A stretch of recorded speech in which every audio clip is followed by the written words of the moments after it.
Welcome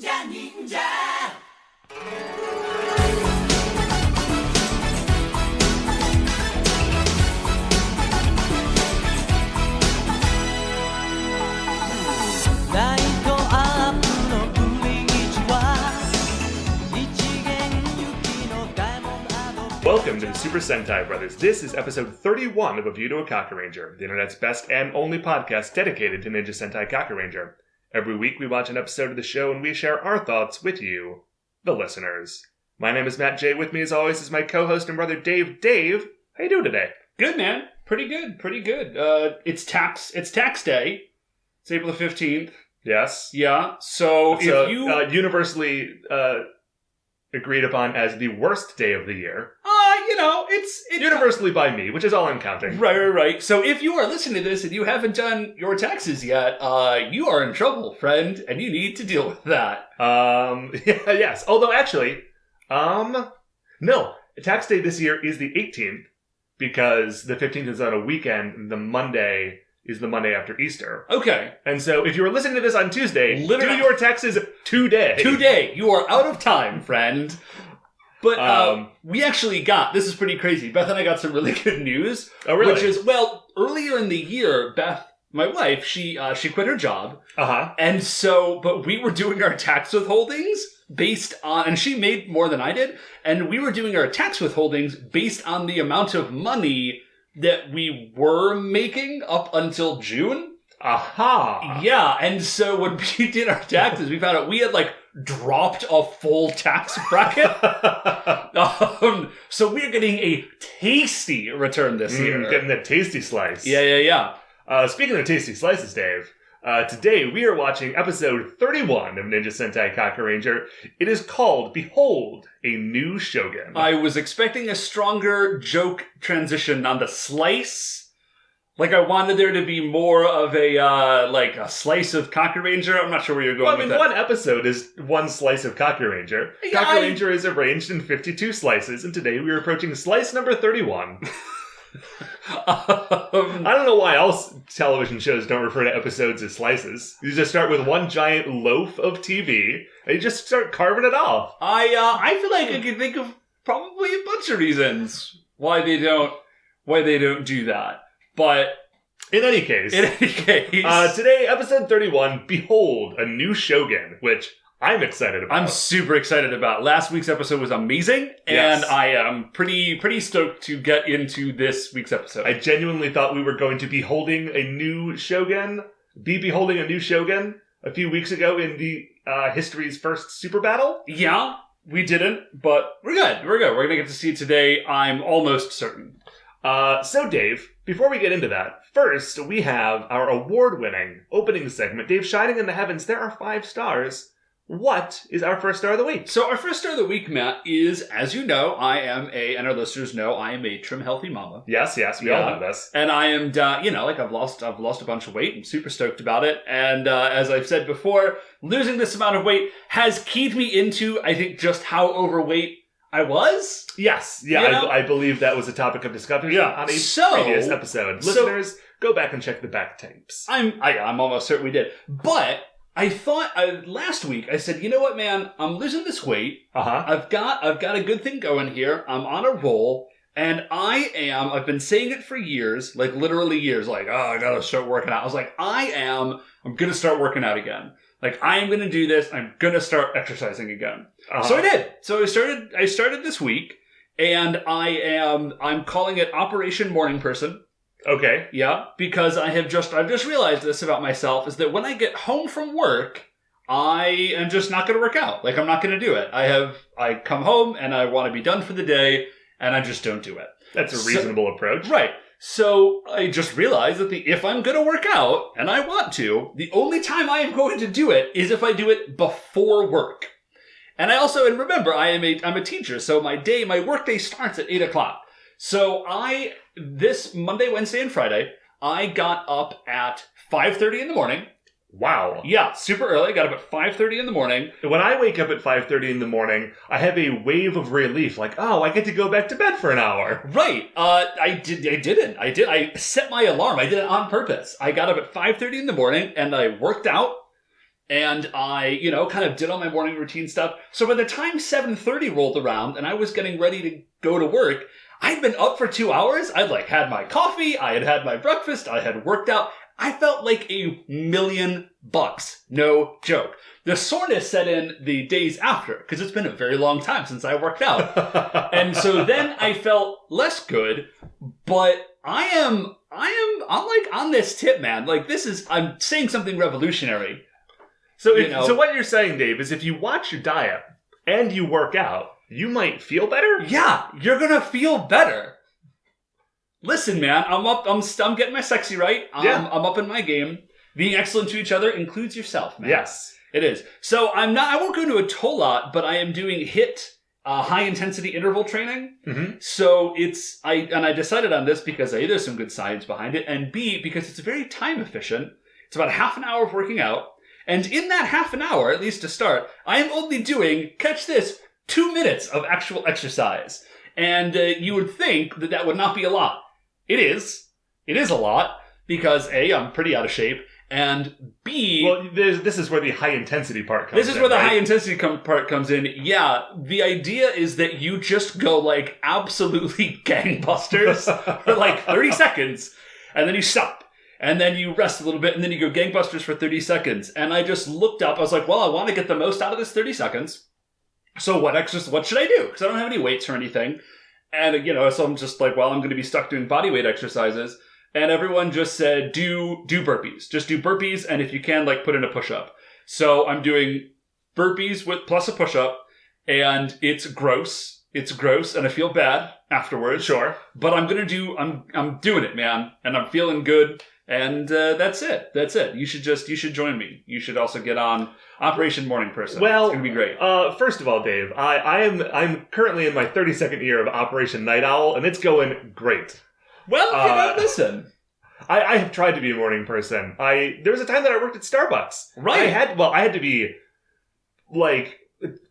technically conscious and moving in ways that I could comprehend and plan for. Yes. I would not necessarily say that I was awake at 4 a.m. those times, but I was at work. You were doing it right. You were doing a thing. But I'm super into it, and as the experiment continues, as the operation continues, I will give you further updates. But what, Matt, is our second star of the week? Dave, our second star of the week is something that we have just finished experiencing for the second time.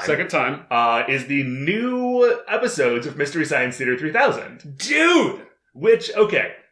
I think we've talked about Mystery Science Theater 3000 a few times on the show before. Yeah, briefly. If you were to go back into my, childhood comedy, origin story, it would be Mystery Science Theater, yep, Conan O'Brien, yep, Weird Al, yeah, Monty Python. Strong.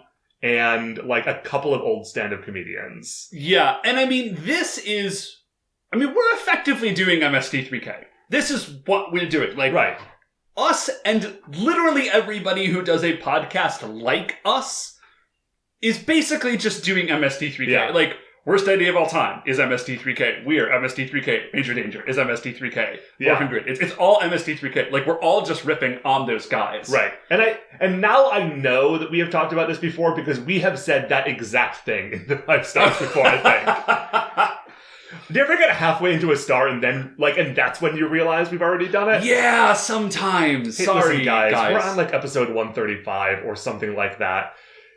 We don't do that much in life. There's going to be some repeat. Yeah. But there's a good reason for this repeat, is that now, for the first time in the 21st century, there are new episodes of Mystery Science Theater, and they are great. Yeah, I was a little bit concerned, even though I really Joel Hodgson is involved, and all of these great guys are involved. I was a little bit nervous, because, will the magic be the same? Right. Can you capture that lightning in a bottle? Mm-hmm. The thing that made the first show so great, can you come back and do it again? And will the new stuff be as good as the old stuff?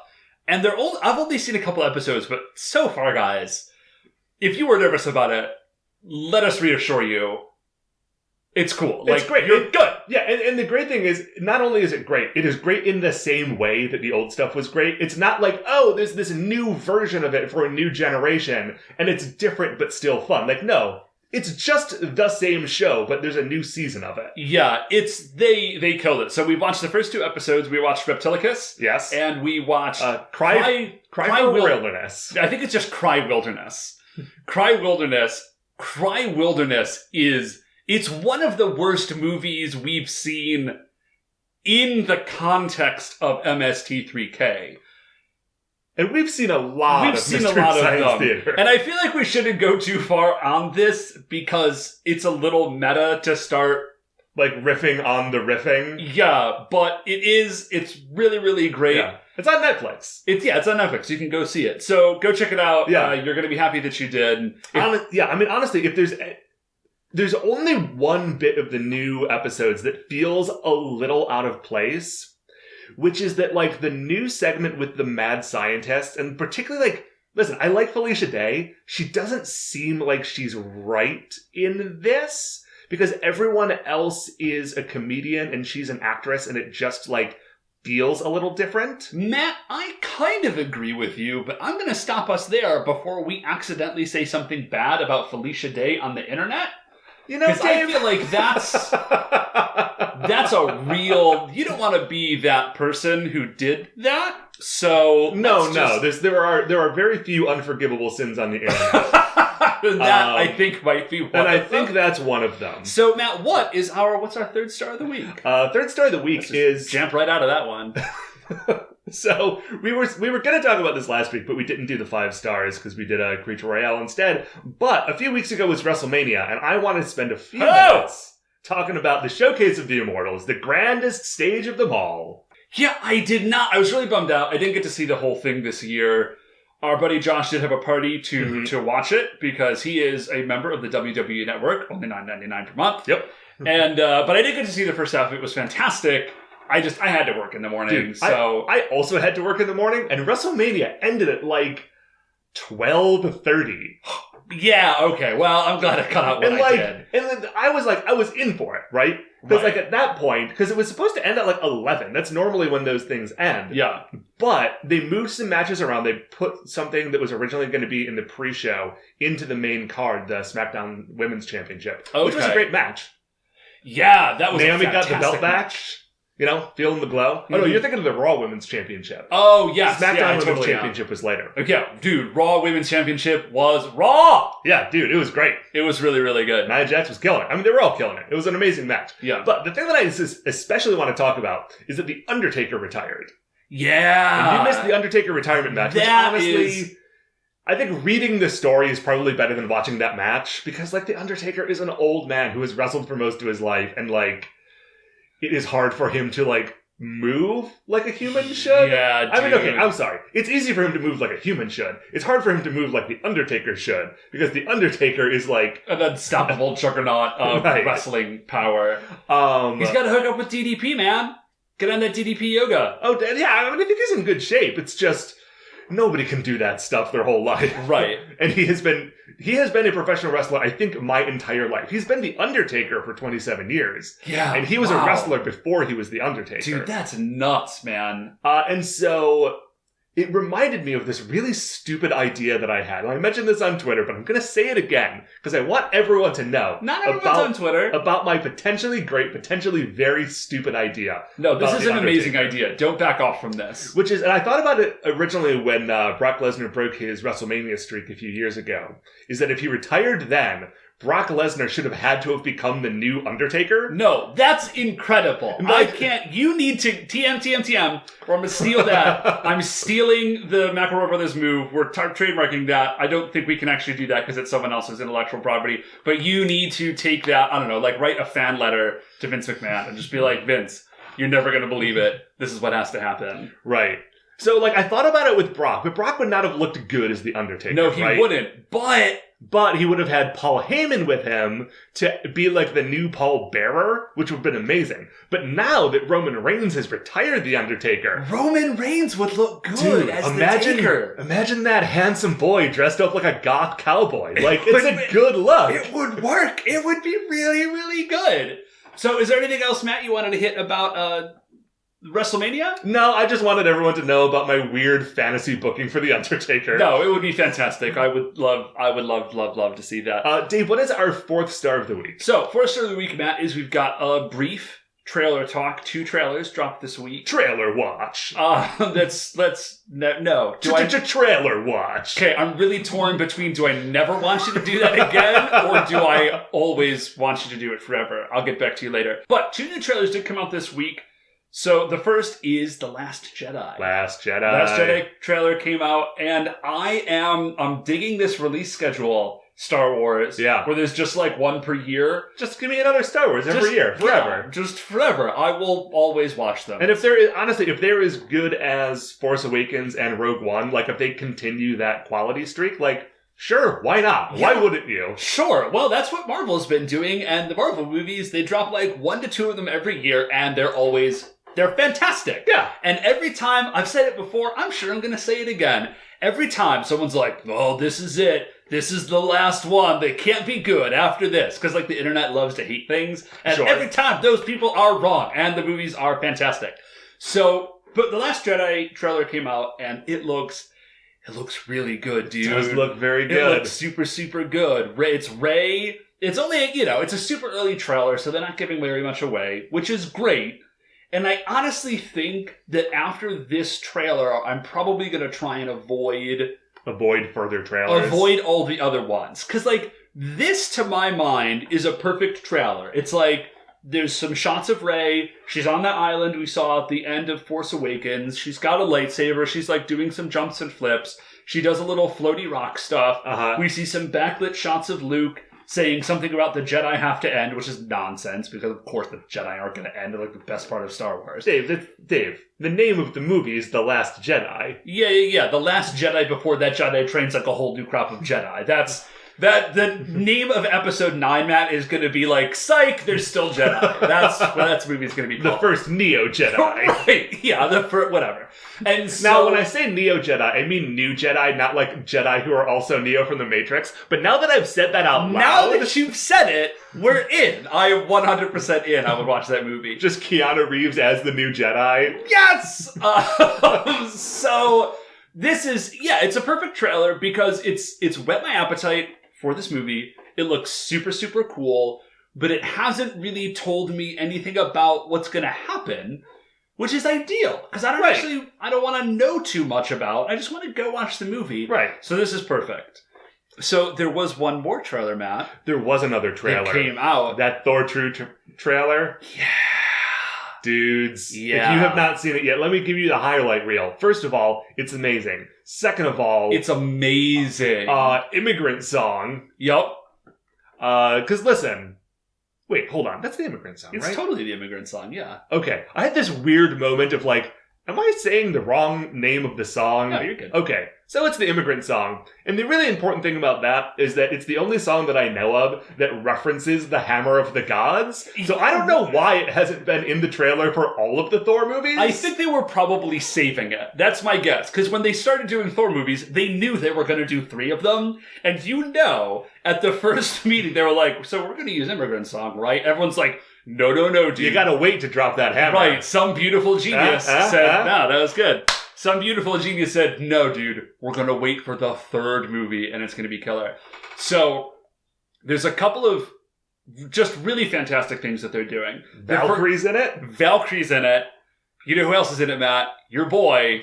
Your main man. Scourge. Scourge the Executioner is in this movie. Oh, dude. Scourge the Executioner is in this movie. And, okay, there's other stuff about this trailer that we could talk about. Here's what I want to talk about. First of all, Scourge the Executioner is amazing, and in the trailer he's got his machine guns, which means that I am really hoping they're going to do the bit where he stands alone at Yellow Brew. If you have not read Walt Simonson's run on Thor, first of all, what are you doing with your life? Second of all, stop listening to this right now and go. They sold an omnibus a few years ago. It's very expensive, but you might be able to find one. Yeah, it's worth it. Worth it if you can get it. But Scourge is being played by Karl Urban. Yes. Here's why I love this.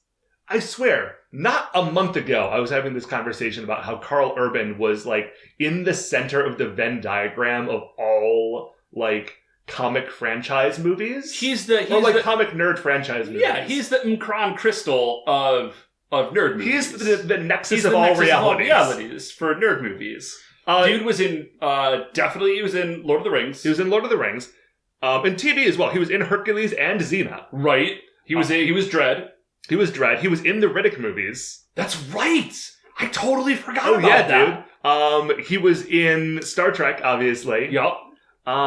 He was in, and now he's in Thor. Yep. I think the only stuff he hasn't been in is, like, he needs to be in a Star Wars and a DC movie. I think that'll round it out. Yeah. So, dude, Karl Urban. Love that guy. Living the dream. Maybe not his dream. Definitely my dream. Right. And we did see some quick shots of the Hulk in there, and I'm really interested to see how much they're going to be kind of mashing up the Walt Simonson Thor run with World War Hulk. Because he's definitely got that World War Hulk, definitely into, like, Gladiator outfit. Hulk. So I don't know what's up, but I'm really... Yeah. I'm jazzed about it, man. Jeff Goldblum's in this movie. Right! And they've got that curvy picture in the background. This is incredible. It's so good. Anyway, this has been Trailer Watch. No, I'm down. Yeah, you need to keep doing that. Trailer Watch.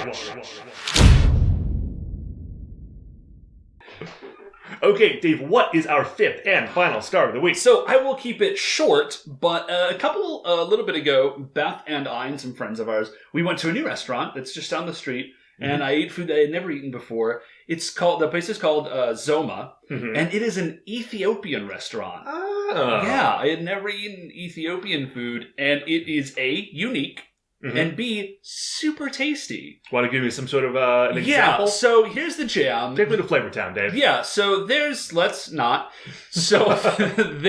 I'm not prepared for that level of, like, alternate reality that's going to happen if we go there. So I'm not prepared with cream beans or anything.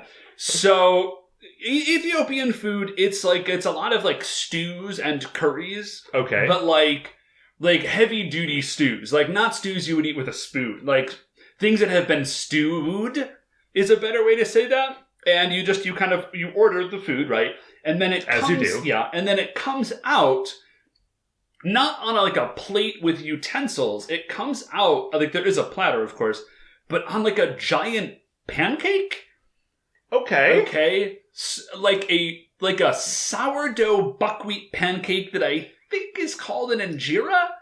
It's made out of this particular, and it's kind of like this.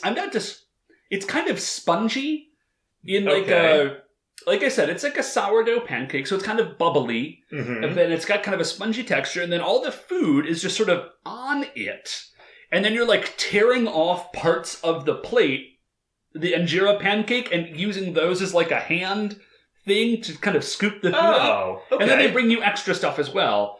So it's sort of like if you went... It's like a pita, kind of. Except if you went to a Middle Eastern restaurant and all the food was served on a giant pita, and then there were other pita, and then as you were, like, eating all the food off the giant pita, you were also using the giant pita to eat the food.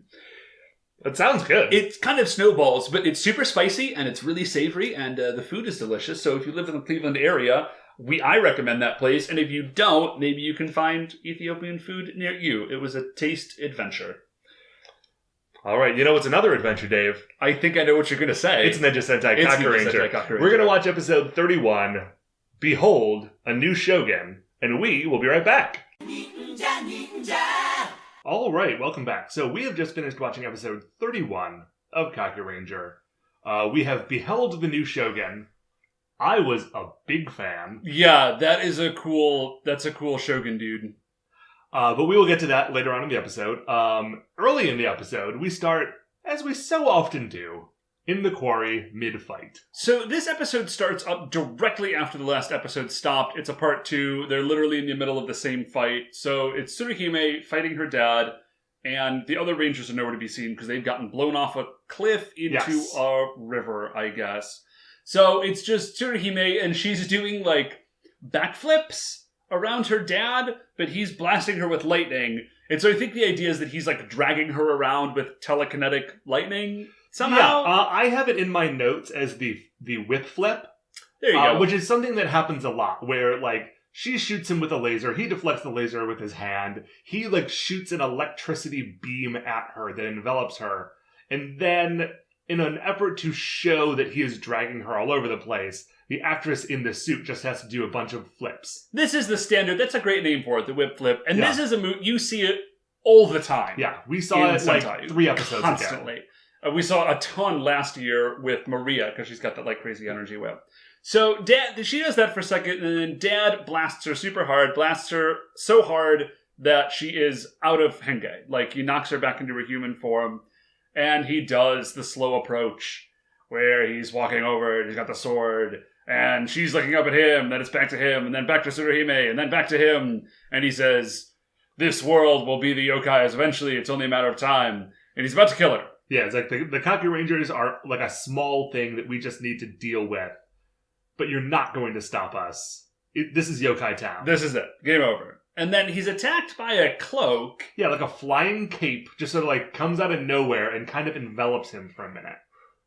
And then Sandaiyu shows up, and it was like, we've seen Sandaiyu's cape before. I actually recognized it. I was very proud of myself. Oh, that's good. I did not catch it. So it's Sandaiyu has thrown his cloak at Hakumenro. Yeah, I don't know. I got the impression that it was some sort of like ninja magic thing. Yeah, he used ninja magic to project his cloak around him. But and then Sandaiyu jumps up, sort of gets in between Hakumenro and Tsuruhime, and says, "Okay, we're gonna escape now." Just throws down a smoke bomb. He and Tsuruhime disappear. They're gone. Yeah.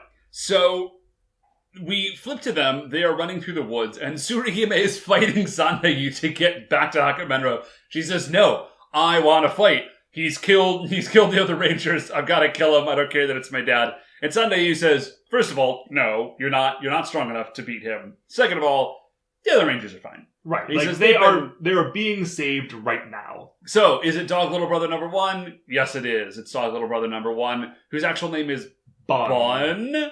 Yeah, his actual name is Bun, and Bun, we see, has pulled the other Rangers out of the ravine with a rope. They're pretty beat up, and he's got his 2 dogs with him. Mm-hmm. And I think it's Sasuke says, "Hey, like, thanks for the assist, Bud. What's your name?" And Bud just smiles at him and runs away. You know, precocious children. So, yeah, he still just stone faces them. I super duper want to know what is up with Bun. I'm kind of assuming he's going to be the 6th Ranger, but I don't know if this show has a 6th Ranger. So, I don't know. We'll find out, I guess. I don't know. I assumed that Sandaiyu was going to tell us at some point, but we'll get to that later. Yeah, we'll get to that in a second. So we go back to, it's Tsuruhime, and she's talking to Sandaiyu, and she's basically just saying, like, "What is happening? Did you meet with my dad? Did he say something? Like, what's going on?" I'm very confused right now, and you are the guy who is supposed to be explaining this to us. So please explain it to us. Please. Yes, it would be awesome if for once in your life you explained one thing ever. Right. Instead of disappearing for 13 episodes and then coming back with some sort of weird vision quest. So young Noble Jr. arrives, and he says, "Sandaiyu won't tell you anything." Because what he's actually doing is he and Hakumenro are conspiring together so that when Daimao arrives, Hakumenro will kill Daimao, and they will take over the yokai, but I'm not going to let that happen. Right, and Sandaiyu looks at young Noble Jr. Okay, so Sandaiyu, while being very good at not telling the Rangers anything and being, like, sort of secretive, is very bad at being secretive with young Noble Jr. Yeah, Sandaiyu has 0 poker face. Yeah. Like, dude cannot hide this. Because what he does, not only does he just look at Sandaiyu or at young Noble Jr. and say, like, "Ugh," he then just pulls out his sword and attacks him. Right. Which is, listen, Sandaiyu. That is code for, you said the right thing and now we have to fight. Right. And then we do, young Noble Jr. does mention it's only 1 hour. 1 hour until Daimao arrives. Which means that the previous... Because what? Daimyo had 1 month to show up, right? It was 1 month, and then as of last episode, Young Noble Jr. said it was 24 hours. Okay. And now we're down to 1 hour. So Young Noble Jr. says, Daimyo will revive in 1 hour. And then we get a quick shot of Daimyo just saying, I will revive very soon. And then we're back. Yeah, we know. No, we get it. Just confirming. Yeah, right. Well, yeah. So Sandayu and Young Noble Jr. start to fight. It's not actually much of a fight. This is totally one-sided. Young Noble Jr. is way more powerful than Sandayu. Yeah, although we do get a great moment where Sandayu is sort of on the ropes, and he's like, all right, well, now it is time for me to pull out ninja magic instead of sword fighting. Yeah. And so he makes like a hand symbol, and he shouts. And then the base... Like, at the base of a couple of trees in the forest, like, there's an explosion, and those trees all sort of, like, fall around Young Noble Jr. to, like, hem him in. And then he does it again, and instead of knocking down trees, launches a bunch of boulders at Young Noble Jr. Now, unfortunately, Young Noble Jr. also went to the school of boulder throw and ninja magic. Yeah. And just reverses it right back on Sandayu. It's boulder throwing reversal. That's all you have to do. As long as you know the technique. You also know the counter magic for the technique, I guess. Yeah. So just to make sure you memorize that spell that day. Yeah. So Young Noble Jr. launches the rocks back at him. Sandayu kind of goes down. Young Noble Jr. walks over and picks up Sandayu's katana and is about to kill him. And then we see the other Rangers run up, and they're like, Sandayu! But they're still a little ways away, and Tsuruhime is there. Like, we're here to save you! And so my assumption was that something would happen, and then they would save Sandayu. Turns out, I was wrong! No, what actually happens is that Young Noble Jr. stabs Sandayu, like, straight through the midsection with this sword. Yes. And you know that he did it, because when he pulls the sword back, it is covered in blood. Yup. So Sandayu... He's dead-ish. He's dying. So all the Rangers run up and they're crowded around Sandayu. And then my notes just say, Young Noble Jr. just left, I guess? Oh no, he's still there. He just walked like 20 feet away. Well, you wanted to give him a moment. I guess. And so he's still got the katana. And this is a great move. This is a real power move. He just kind of tosses it over his shoulder. Yeah. He doesn't even keep it. He's not like, I will keep this sword as... the sword of my hated enemy. Right. Like, just drop it in the woods. Right. It was pretty fantastic. So they're all furious. Yeah. Super, super angry. Seikai has maybe the ugliest cry face I've ever seen. It's really... I think everybody else is acting, and Seikai is just literally doing an ugly... He just got really upset and is doing an honest-to-God ugly cry. So they all henge, and they go to fight. They're like, this is it, we're fighting. And at this point, Matt, I'll be honest, I can't believe there's like 20 more episodes of this show. Right, I have that in my notes right here. Because at this point, it feels like, okay, their mentor just got stabbed. Right. They're having this big climactic fight with Young Noble Jr. Daimyo is about to revive in 1 hour if they don't stop it. Like, this feels like episode 49 of this show. Yeah. So they henge and they start to fight, and then there's this oh my gosh, this is so incredible. So they decide, for whatever reason, they decide that they are going to do Kakuranger Ball. Well, it's a devastating technique, Dave. Yeah, okay. So I know you hate it. They start, they're like, Kakuranger Ball, and what we see is Young Noble Jr. just stands there waiting for it. Like, he puts his sword up over his shoulder and is just watching them set up for Kakuranger Ball. They do the whole thing. They pass the ball like person to person. Right. The ball changes colors as each individual person kicks it. They blast Young Noble Jr. with Kakuball. Yeah. And then Young Noble Jr. just swings his sword like a baseball bat, knocks it back, and clocks Jiraiya clean in the head with it. There's a huge explosion, and all of them go flying. I would have been... The fact that he bats it back at them, I think, is the best. Like, had he just, like, stonewalled it, or blasted it, or caught it, or something, none of that would have been nearly as good. Right. As just casually, like he was playing... Like he was like in a Saturday afternoon softball league. Yeah, it just does not even care. So he's about to kill them, And then Super Samaru flies in out of nowhere and says, Sasuke, take the Thunder Sword, Hikarimaru. Which, Super Samaru, like, bro, what were you waiting for? A dramatic moment, like, obviously. You clearly had this thing already. Could not have showed up with this 20 minutes later, I don't know, before Sandai died. Listen, that was not nearly a dramatic enough moment. So, Sasuke catches this sword. It is 100% toyetic. It's awesome. And he, like, jams the two ends, kind of, like, of his regular Kaku sword and the new Thunder Sword, Hikarimaru. Yeah. And they do, so he does sort of like a Darth Maul thing, and then he separates them, and then both blades are glowing. One is red, one is blue. And then he just attacks, and he does, what's the special technique he does, Matt? It is the Hidden Lightning Cut. Yeah, so he does Hidden Lightning Cut on Young Noble Jr.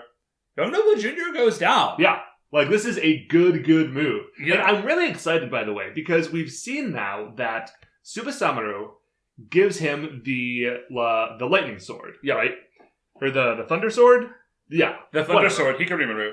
But then, Muteki Shogun gave Sasuke, like, the flaming whatever sword. Remember? Oh, that's right. I totally forgot about that. So I'm wondering if there is a... Because, listen, we're going to behold the new Shogun in, like, a minute. Yeah. And I'm really excited because I want to know if eventually that dude is also going to give Sasuke a special sword. And then we're going to get, and like, it's going to be, like, giant... a giant, like, combined weapon. Yeah. I don't know if that's going to happen, but I would love it. It would be pretty fantastic. I think, basically... Everything I want from Super Sentai is I want everything to plug into everything else. Yes. And to make like a bigger, badder version of whatever it is you Obviously. already had. Because all Sentai tech is plug and play. It's all infinitely compatible. You just... All USB. Yeah. What's amazing is you don't even have to plug it in explicitly. As long, I think, as you get them close to each other. Sure. There's just kind of an energy glow, and then the glow fades, and now it's a new thing that looks vaguely... It's an entirely new prop. Yes. Let me be clear. These things don't, I think, actually fit together. They just have three separate props. Like, there's the two separate ones, and then it glows, and then they give you the third prop that is just a totally new sculpt of both of them together. So... You gotta sell those toys, Dave. Yeah, so they're like, this is it. Oh, I'm sorry. So Young Noble Jr., he gets back up, and he says, all right, well, fine. I'm just going to crush you all with giantism. So he goes giant. They all summon the Super Ninja Beasts. Yeah. So we get, like, God Saruder and God Kark and all of those all guys. the other ones. God Saruder goes in to fight with Young Noble Jr. for a minute. Because he's got, like, his double sword. Yeah. We get, like, a quick 4 seconds of a fight. Yeah. And it's not... Yeah, it's super, super fast. And there's not even enough to kind of know who's coming out on top. So, but because before the fight can even really get started... Young Noble Jr. says, like, Dr. Yagami, like, I need an ultimate weapon! Yeah, because if you remember, last week, Dr. Yagami was building an ultimate weapon. Yeah. So... And since it's Dr. Yagami, we get to... Okay, Dave, tell us what his ultimate weapon is. It's like a giant arm cannon. Yes. That, with, like, a backpack that is also camouflaged. Oh, sure. Yeah. Because it's got to, mesh in with the rest of... Young Noble Jr.'s look. Also, that backpack, which seems to be like a power source for the gun, is also a jetpack. Yes. Oh my gosh.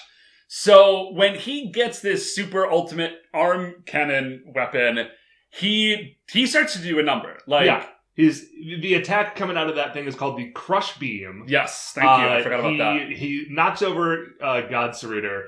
God Kark flies in to try to zap him. That gets knocked out of the sky as well. And then Sandai, who is apparently not dead yet, just sort of rolls up. And he's definitely like stumbling. Yeah, like, he leaning is on the trees. way out. See, he comes in and he says, Sasuke, it's time! You must combine and form Kakuranger Shogun!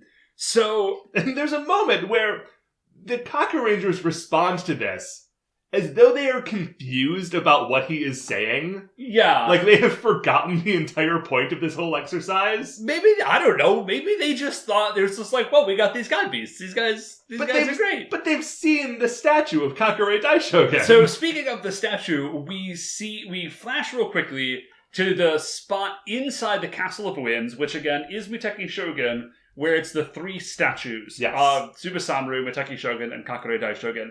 And I just realized this, Matt.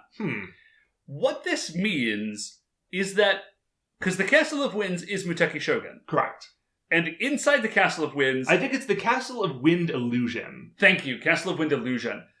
Inside the Castle of Wind Illusion is a statue of all three god generals. Yes. So Muteki Shogun has a statue of himself inside himself. Are you saying you don't have any pictures of yourself on your phone? It's basically the same thing. It's just like a selfie, but a statue. I have pictures of myself on my phone. I don't have a tattoo of my own face tattooed on my butt. Is Muteki Shogun the Steve-O of god generals? I think this sadly seems to indicate that he is.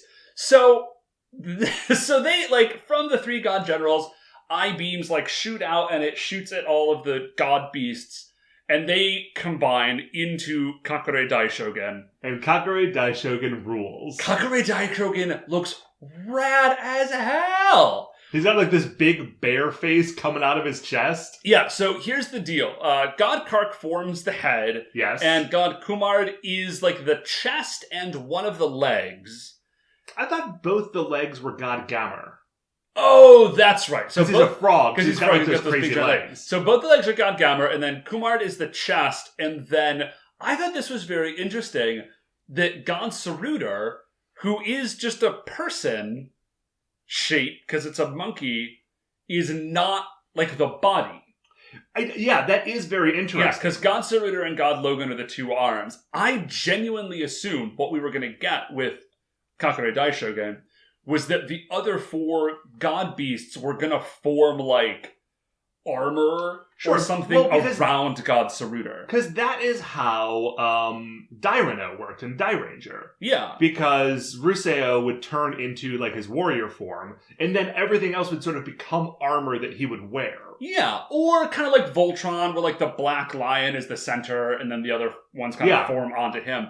So, yeah, I thought that was really interesting, particularly because, again, usually the leader, like the lead ranger's giant robot forms like the core of whatever the giant combined robot is.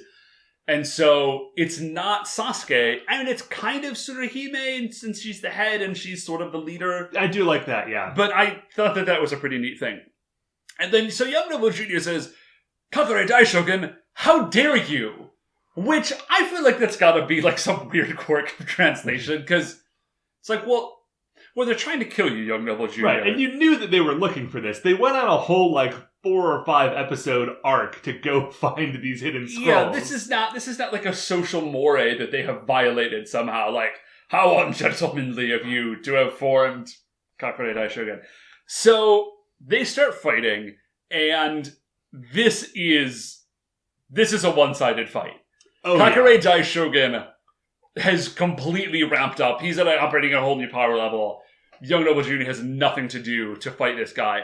He launches off. He doesn't even start with a move. He just starts with his finishing move. A finishing move, which is called Iron Fist God Finish. And so he punches with Logan, and then he punches with God Saruder, the God Saruder fist. And as he is punching with the God Saruder fist, you see a giant monkey face, like, in front of the screen. So I think it's like summoning the anima of a giant robot monkey, and he punches Young Noble Jr. with that. It's very good. It's incredible. So he punches Young Noble Jr. back. Young Noble Jr. kind of like hits the ground, but pops up. Mm-hmm. He, like, jumps up into the air. When he jumps up into the air, we get a shot of Subasamaru flying in. Kakure Daishogun also jumps up into the air, and then they double down on giant robot combinations. Yes, so we get Super Kakure Daishogun, which is basically regular Kakure Daishogun with, like, giant falcon wings attached to his back. Yeah, we get a rad pose of him, like, flipping around, like, doing, like, a giant flying karate kick look. And then we get, like, a freeze frame of it. And I think I have to believe in my heart that they saw how cool this pose looked, and they're like, guys, we gotta freeze frame. We have to freeze frame on this. We are gonna, so little kids' brains are gonna explode out their ears, and we're gonna sell so many of these toys. I would buy it. I would buy it right now if I could find it and it wasn't too expensive. You probably can find it because this is also this is one of the, this was an early enough Zord in Power Rangers that I'm pretty sure they've made like a legacy version of this, which are the nice toys that they put together. Oh, well, yeah, it does look super cool. No doubt. It does not look as cool as just like the guy in the fist. Or in the guy in the fist, as the guy in the costume. Speaking of the fist, we are now getting into the second finishing move he does, which is basically the first finishing move, but now he's flying. So it's the Iron Fist God flying finish, I think? Yes, I believe so. Which is basically the exact same, but we also get him summoning, the image of a wolf face as well as the image of the monkey face. Yeah, when he does the flying punches. It's kind of incredible. So he kind of dive bombs as he's doing this punch, and Young Noble Jr. goes down. Yeah, there's light glowing out of broken bits of him. Yep. And then he goes down. He goes down, he explodes into a giant cloud of black energy, which makes a spooky Oogie Boogie face for a second. And then it sort of coalesces into an image of Young Noble Jr.'s his monster form, the Gashodokaru skull mask, with a black rose in his teeth. Oh my gosh, it's so good. It's amazing. And then that discorporates again and flies up into the sky to man, join the yokai energy. And I guess Young Noble Jr. is dead now? Yeah, man. I'm just surprisingly bummed out about the fact that Young Noble Jr. is dead. I'm super into that too. I was very surprised and pretty bummed because that guy has been a big part of the energy turning the show around from those early episodes. Yeah. And I hope that they can maintain that energy without him. Yeah. So they turn around, they blast, I guess Kakuranger Shogun has eye blasts. Why not, So they use eye lasers, they blow up the seal door. Yes. Victory. Cool. I'm sorry, they blow up the seal door. They don't blow up Isildur. Yeah. Isildur is, he's got his own issues. Sure. So he blows up the seal door. We get a quick shot of Dr. Yagami, who's buried under rubble, and he just says... I think the rubble of the seal door falls that's right. on him. And he just says, I don't want to die either. And then his hand, all you see is his hand, and then his hand falls over. So Dr. Yagami's out too, man. Yeah, well, listen, he finished his ultimate weapon. What else did you want him to do? He had nothing less to live for. He completed his final quest.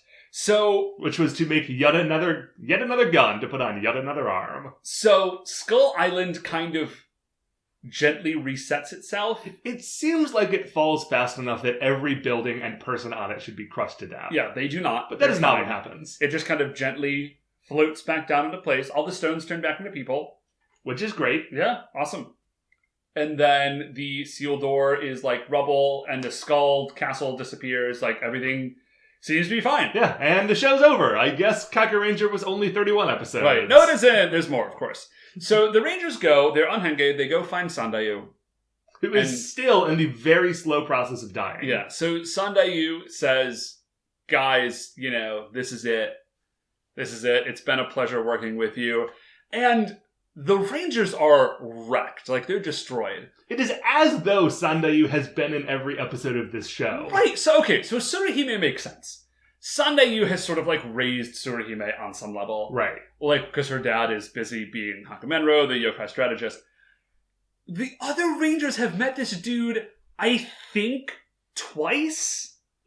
I'm going to round it up to 5 times. Because there was a couple of times in the early episodes, and they've bumped into him a few times since he's given them the quest on the, hidden scrolls. But even if we go up to a cool half dozen, listen, I would be bummed to see anyone die of a grievous sword wound in front of me, especially if it's someone who I've met a few times. Yeah, I don't wanna... They are all acting as though they, Sandayu is their best friend and mentor. Yeah, so, anyways, what he says is, listen, I just want to be really clear about this.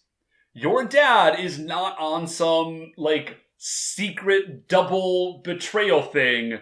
Your dad has just betrayed the humans. Right. He was trying to protect you, but only because he thought that you were too weak to protect yourself. Yeah. But he has definitely betrayed the humans. you are the only ones left who can fight the yokai. Yeah, like you have to win. Yeah, you cannot assume that you'll get your dad back. This is it. Okay, but then the Sandayu doesn't backtrack, but the show kind of does backpedal on this. Because what we see, we got a really long shot that only... Because, like, everybody is turned in and they're all looking at Sandayu. Sandayu is the only person looking out. And he looks out and he sees Hakumenro on the top of a building kind of watching this tableau. Mm-hmm. And I think he just thinks it. Because we get like a voiceover. Because we see his mouth and his mouth isn't moving. So this is like an internal monologue bit. And so he says, like, my lord, is this what you wanted? Is this what you planned, right? Yeah. Like, we have completed your plan. This is what you wanted. So it seems to me that what is actually happening is that Sandayu is doing his best in his final moments to convince them that Hakumenro is, like, completely evil. But perhaps that's not actually the case. Yeah, there might be something else going on there, but we of course don't know what it is. Sandayu, lying to our heroes to the bitter end. Just, listen, man, he has lived his life in a certain way. He's gonna die how he lived. So, no reason to change now. So then... He died doing what he loved, Dave. lying to his mentees.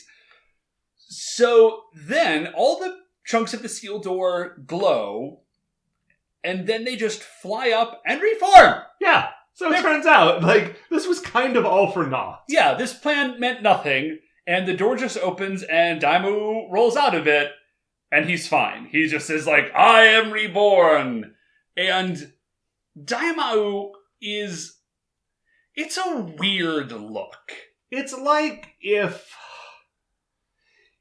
We had described him earlier as like a Serpentor look. Yes. And that's kind of true, because he definitely has like a snaky head. Yeah, but the sides, he looks like the King of the Universe from the Katamari Damacy games. Yeah, like a little his bit. head is like a long cylinder. He seems to be wearing some sort of headdress. And he's got other snake bits like coming out of his shoulders. Yeah, and then he's wearing like weird grandpa glasses. Yeah, he's wearing Dumbledore glasses. Oh yeah, that's actually way better. He's totally yeah. wearing Dumbledore glasses. He looks like what if Serpentor like got kind of old and was somebody's uncle?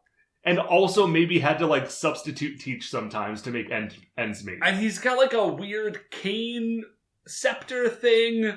It's not awesome. Like, he definitely looks evil. And it's not a bad look. But it's certainly not as good as Young Noble Jr. Yeah, and it's also not like...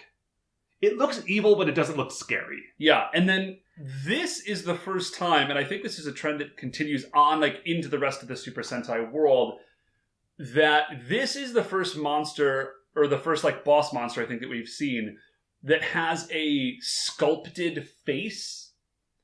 Because Daimu's mouth moves a little bit, but it is very clearly, like, a sculpted face mask, as opposed to, Shadam and them, which were just, like, people that were acting. And I know in later seasons of Super Sentai, the boss monster, like the big bad bosses, do tend to have like just big sculpted faces that don't move at all. Yeah, I wonder how much of that is like this being a new thing and how much of it is just the fact that in Jetman and Dairanger and also in Zyuranger, which we haven't watched on this show, but we've seen, that was not the case. So it might be a coincidence, but this is definitely different than what we, having been watching so far for the podcast, have seen. Yeah, but it's, like I said, I don't think it's my favorite look, but he looks cool, and maybe he's got like a battle form or something that we'll see later. So he's good. Daimu is back. Skull Castle just kind of disappears. Yeah, like the building that it's a part of is still there, but the seal door and the big skull on top both disappear. Yeah, so I guess it's served its purpose, and he's cool. So then we get a shot of what I can only assume is the new yokai headquarters. It's not anything we've seen before. It's sort of like a court, and there's a throne, and all the yokai are super, super stoked. And there's a throne, and like Daimyo comes, and they all split, and they're like bowing, and he sits on the throne. It could be a spot that we've seen before. It's like, it is dark, there are columns, and there's dry ice. Yeah, okay. Well, it's all the spots we've seen before in that case. So we see there's a bunch of Doros there. There's like crappy generic yokai that we see occasionally. Yeah. And then also the ninja ladies. Yes. The flowery Kunoichigami. There we go. The Kunoichigami are there. And Hakumenro is there. Yes. And Hakumenro actually takes a moment to ask. He says, hey, what about Young Noble Jr.? Like, are we cool? Like, are we gonna do anything about that? And Daimyo's like, my son was an idiot. Yeah. Because he, throughout this last couple of episodes, and I don't know how much we've touched on it. We haven't, actually, at all, I don't think. Young Noble Jr. had been concerned that, like, Daimyo was going to have Hakumenro be his heir, as opposed to passing things down to Young Noble Jr. Yeah, and my Daimyo was like, I was never going to do that. I was always going to make him my heir. But he's dead now. Right. And the Kakurangers killed him. So now I'm going to kill the Kakuranger. So he's like, I was planning on killing him anyways. This is me reading between the lines. Oh, sure. The plan was always for them to die, but now I'm going to, like, double kill them. I'm going to super extra double murder them. I'm not totally sure. I'm going to enjoy it a little bit more. Yeah, I guess. And so then that's it, man. So that's the end of the episode. Daimyo is back. Well, okay. There's a little coda at the end. That's right. Thank you. So we cut back down to the waterfront, and as in the last episode, we see Tsuruhime sort of... Oh my gosh, how did I forget this? Yeah, so Tsuruhime is sort of like looking out over the water, and she's thinking to herself, like, Sandayu, I know that you said that my father had turned evil, but I really don't want to believe it. And she sort of sees this vision of Sandayu, who, like, smiles at her. And then she thinks about her father and sees, like, a shadow, like a cloudy, smiling image of him in the sky, with his dad haircut, not with his yokai haircut. Yes. So you know that's the good version. Right. She's imagining good dad. Yeah. And then the rest of the Kakurangers show up and they say, hey, Tsuruhime, like, don't worry, we're going to do this. We're going to win. We're going to save your dad, which apparently is now the plan. Sure.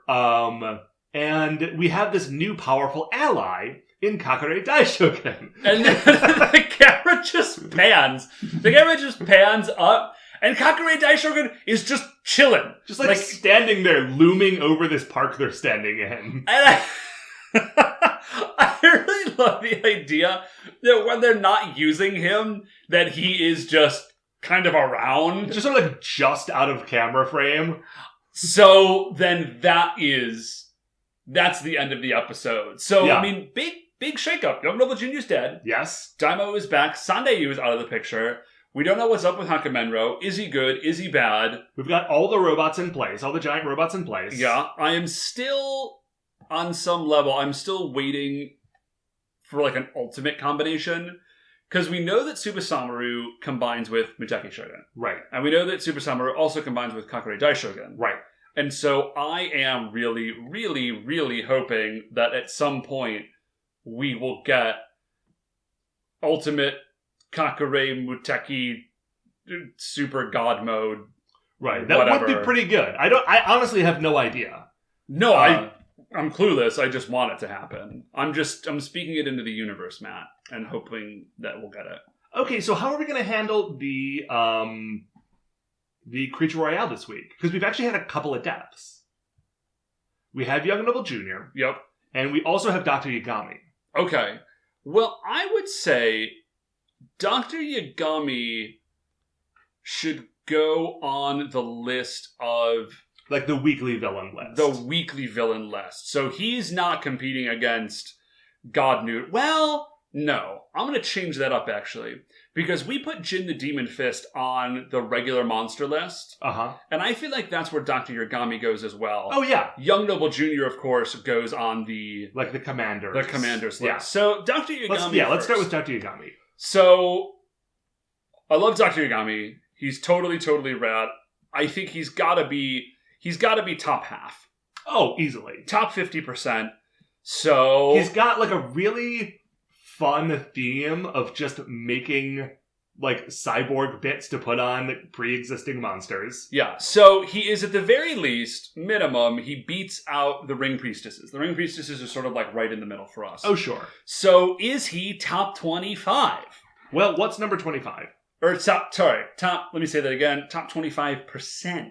Okay, well, let's... So top 25% would be, is he cooler than Heatwave Hood? Apartment Building Dimension. Is he better than Apartment Building Dimension? Well, okay. First of all, Dr. Yagami sort of masterminded a couple of plans on his own. He did. He had like a secret science factory in like a hidden haunted cabin in the middle of the woods. Right. He works with Tengu. Yeah, basically like the reason that Tengu went lower on the list is because that was basically a Dr. Yagami episode where he was using Tengu. Yeah. So... so Dr. Yagami has a great look. Yeah. I love that he is passionate and dedicated to what he sees as his life work, which is, like, listen, I have a long-standing theory, Matt, that anything is cool if you're good enough and dedicated enough to it, / at it. So, like, even the dumbest thing, this is my classic example, making the bed. Making the bed is boring and dumb, but the world record for making a bed, this is not a joke, the world record for making a bed is something like 1 minute and 30 seconds. Which, making a bed is boring and dumb, but if you can do it in like 1 minute and 30 seconds, that's actually kind of rad. And Dr. Yagami is dedicated to putting robot arms on giant monsters. Which is a lot cooler than making a bed. Which is inherently ultra cool.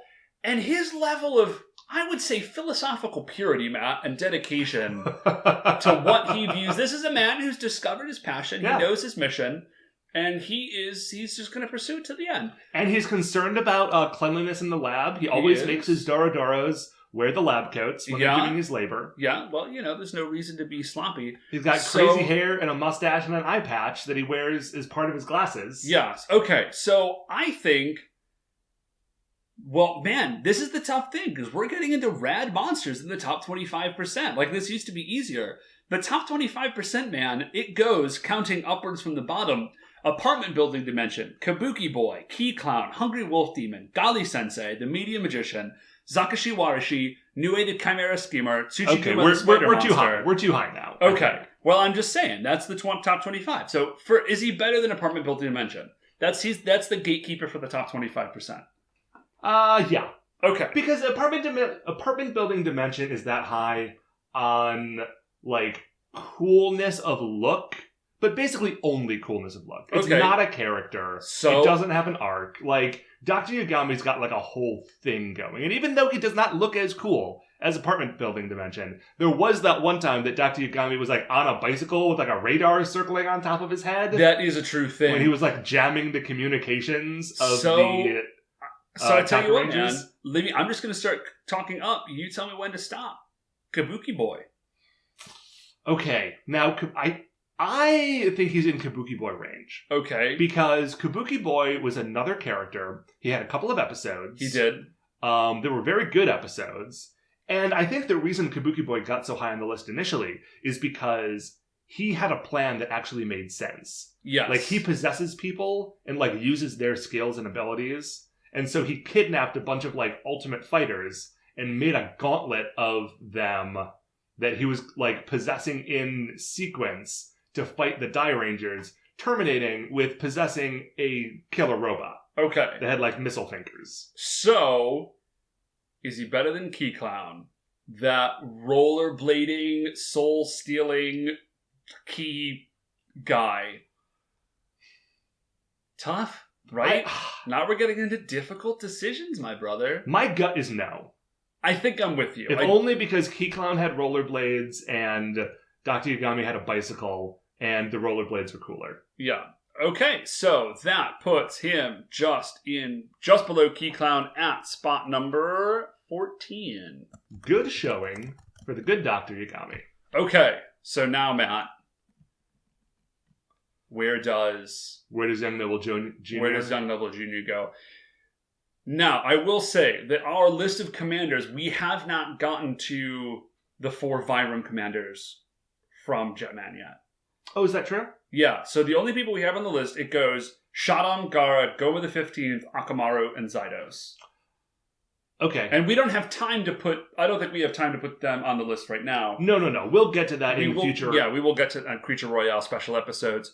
But just to hold that in your mind. So, Young Noble Jr. Let's start in the middle, man. Better or worse than Goma the 15th? Oh, better than Goma the 15th, I think. Okay, I'm into that. Better than Goma the 15th, better than Akamaru, better than Zydos. if he's better than Goma the 15th, he's better than Akamaru and Zydos. Like, they're at the bottom of the list.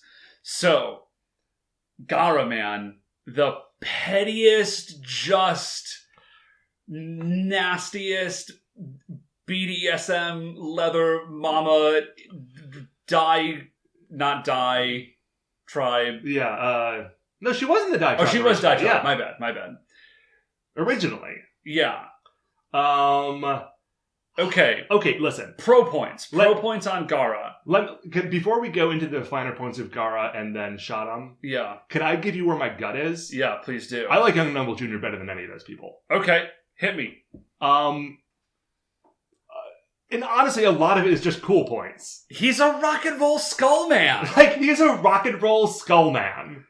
He's like a glam rock and roll skull man dressed in like black skeleton leathers who, when he feels moody, plays piano to his like cat ninja girls in a room full of mist and then throws black roses at people. Like, Young Noble Jr. is amazing. We started liking this show when Young Noble Jr. showed up. Oh, you know what? That, I think, is the strongest point, is that this show was not actually very good. Like, it was fine. It was fine, but it wasn't very good until Young Noble Jr. hits the scene. Like, I looked forward to seeing Young Noble Jr. in every episode. So, dude, as much as I love Shogun and his eventual, like, volcano... No, it was Zydos said in a volcano ahead. Yeah. Shogun's like crazy double blind. Turned out he was also a mud man. Whatever. Yeah. I still don't understand the end of Dai Ranger. And that's another point in Young Noble Jr.'s case, is that I know what he was about. Yeah. I'm still not exactly sure what Shogun wanted. Okay, man. I think I'm with you, dude. Young Noble Jr. Like, Young Noble Jr. might not beat out, like, Gray. No, I don't think so. But Young Noble Jr., I think, is, according to the ones that we have listed so far, my favorite of the big bads. Yeah, I'm with you, man. So, our list of commanders goes Young Noble Jr., Shogun, Gara, Goma the 15th, Akamaru, and Zydos. Poor Zydos. I like Zydos too. I like them all. They're all good. Yeah. But that's the way that is. Well, Matt, I think that's going to finish us up for this killer episode of Ninja Sentai Kakuranger. Yeah, that is going to do it this week for us. Before we finish up, I want to remind you all you can email the show at supersentaibrothers@gmail.com. You want to get any updates on future episodes or check out the things that we're talking about on Twitter, we are at Super Sentai Bros. If you like the show, please remember that shining in the iTunes review section, there are 5 stars. Please rate and review and subscribe on there. That's what's going to help new people find the show. If you listen to it on other venues, such as Stitcher or the iHeartRadio app or YouTube, I think we are on there. Or, I don't know, wherever. We're a lot of places.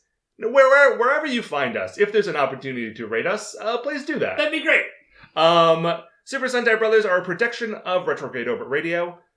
If you want to catch any of the other great Retrograde Orbit Radio shows, you can find them all at retrogradeorbitradio.com, which is a real tongue twister. It is. Once again, I already said once again, we're the Super Sentai Brothers. I'm Matt. I'm Dave. And we'll see you next week on The Greatest Show on Earth.